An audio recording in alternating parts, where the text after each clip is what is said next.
A young person curiously asked his grandfather, "Grandpa, in your era, without smartphones, communication tools, video games, cars and airplanes, let alone air conditioning and fans during the hot summer, how did you live?" The grandfather calmly replied, "Just like your generation, without admiration and sympathy, without respect and good manners, without true education, bad character, without a heart of benevolence, without a sense of shame, without humility, without honesty.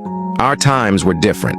We lived in a slower-paced era that focused more on personal relationships, approximately from the 1930s to the 1980s, a period full of challenges, but also warmth. In our time, the joy of freedom often came from the simplest things. We rode bicycles to explore the unknown, without hesitation due to the lack of safety helmets. After school, we did our homework alone, then went out to play.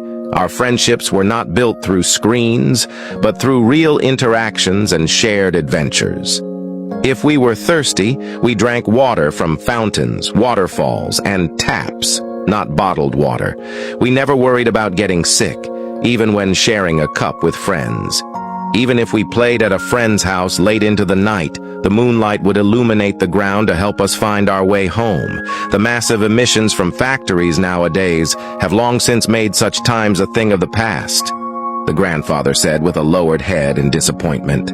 We didn't worry about the occasional illness or pain. Most of our toys were homemade. Creativity was our companion. Though our families weren't wealthy, love and care were more important than any material wealth. We didn't have modern electronic entertainment devices, but what we had was priceless personal relationships and a connection with nature. We often gathered together, sharing the warmth of a home. Although our photos were black and white, those photos recorded a colorful world of mutual understanding and deep emotions. We were a unique generation, carrying the wisdom of the past while embracing the possibilities of the future. That although we will no longer exist, the true essence of life is always worth pursuing.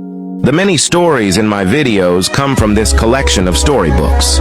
Each story in this collection is concise and rich in philosophy, covering a wide range of themes including philosophy, motivation, life, and more.